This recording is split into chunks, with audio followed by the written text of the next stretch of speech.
Hey, what's up, moviegoers, and welcome back to Win 3 Movie Reviews, Genre Sundays. Due to unexpected events and location-related incidents, this was the earliest time to be able to get Win 3 back into play since a week from yesterday. But anyhow, hopefully things like that won't continue happening. And anyhow, we're back. So, today's Genre Sundays is on the Avengers, which by now most of y'all probably have seen. But for those who haven't, and we try to keep it as spoiler free as can. And for those of you who have and who are checking out this review anyhow, well, first off, thanks for doing so. And second off, you know what type of stuff I'm probably going to be leaving out detail-wise. Anyway, so you wouldn't be missing those details.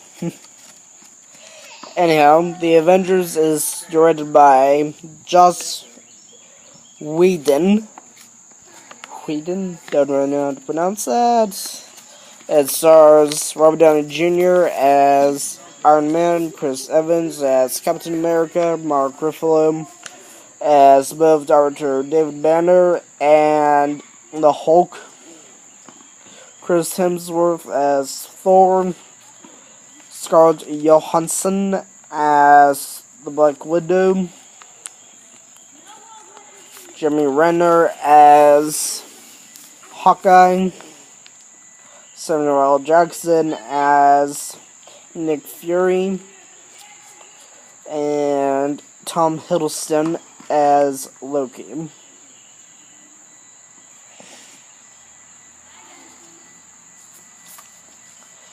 Now, first off, I'm going to say this about Marvel.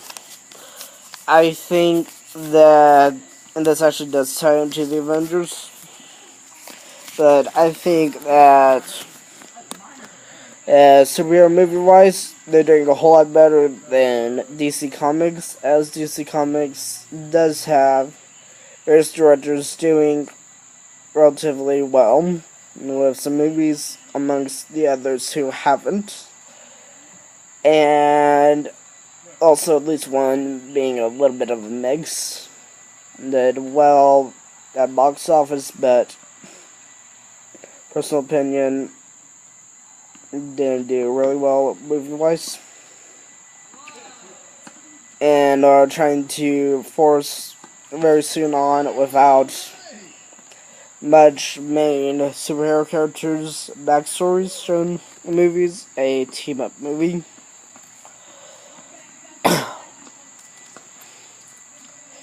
In other words, Justice League.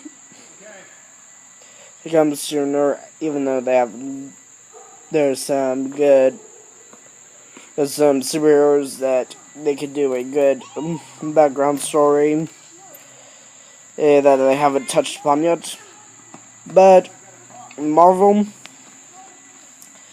it actually doesn't really do that type of thing. It shows the backstories for each of its superheroes. And as far as the second one goes, shows where they were after the events of the first Avengers.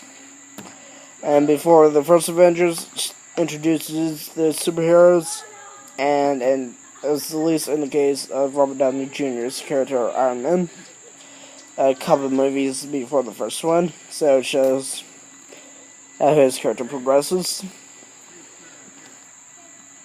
But it shows their own version of the characters' backstories, and ties some things they put throughout movies, like about the Tesseract, and about what happens to Loki at the end of Thor. And, well, Tesseract being reference to being in Odin's prize collection, and also being what the Red Skull scepter to make use of making weapons for. Well, from anyhow, and it ties us into Avengers. So first off, from this, I would say that if you haven't viewed any of the Marvel superhero movies yet, I would start off with the earlier ones before getting to Avengers, so you can see what all ties in.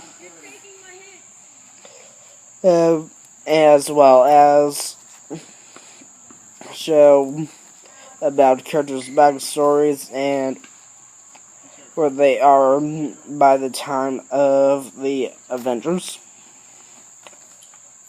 And then do that as far as the second phase and etc. as well, but anyhow.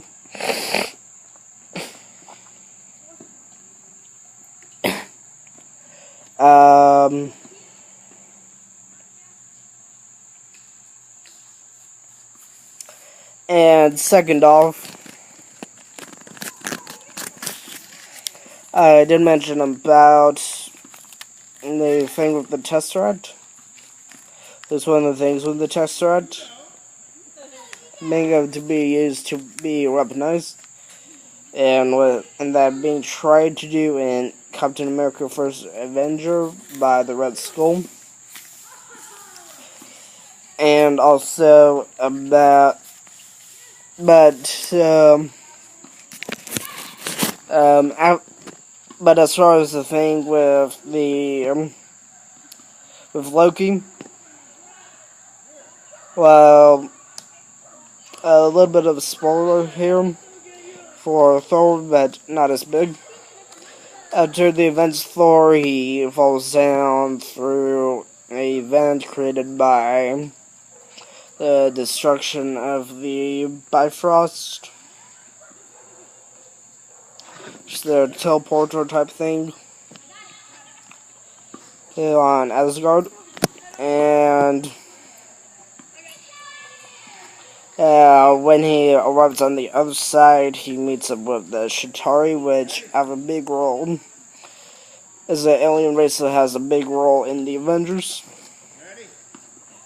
In the Avengers, Loki teams up with the Chitauri to battle on Earth against whoever would step in their way from taking control of Earth.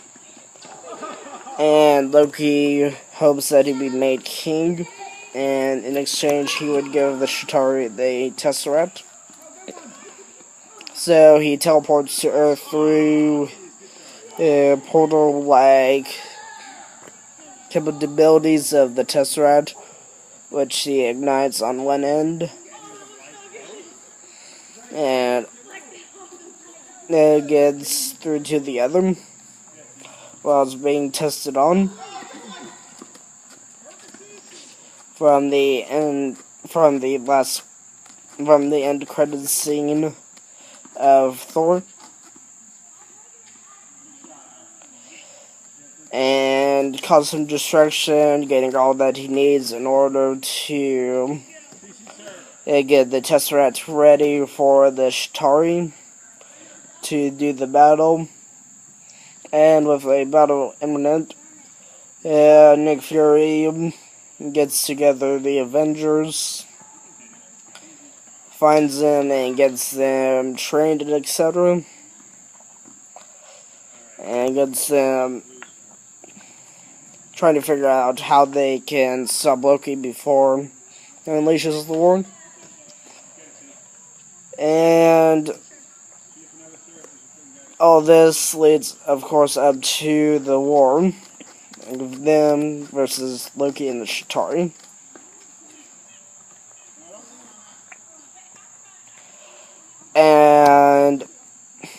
that's basically all that's needed to be known for this movie. And of course, after the war, the after effects for the characters. But there's a tiny bit of spoilers in there, but not as much. But anyhow, this movie does a really good job of tying into the backstories from that were used as predecessors to it. And that's one thing as far as a team-up superhero movie goes that Marvel did correctly. And the movie itself was very well done. And action-wise, and also has a good type of alien versus metahumans and god-like people and etc. Type battle. Like you have a Hulk who, through gamma radiation, transforms into his big massive form. Thor and Loki as godlike humans. You have Iron Man with high-tech weaponry, as well as Hawkeye. Black Widow, probably as well. Yeah, the mix. But anyhow, they showed, they balanced out the battling to be able to show characters' strength of fighting and balanced it out actually very well. And honestly, I think it's until the stuff that I mentioned about with Iron Man 3 that I found any fault for the stories for characters, which is like a predecessor for actually Avengers 2. And this first Avengers movie did really good itself. So, on a scale of 1 star being poor and 5 stars being excellent, I'm going to have to rate this movie a solid 5 stars. That's it for this week in moviegoers. We're trying to, to get more stuff coming your way next weekend. I don't know what exactly. And until then, have a good week, and we'll catch you later. Bye.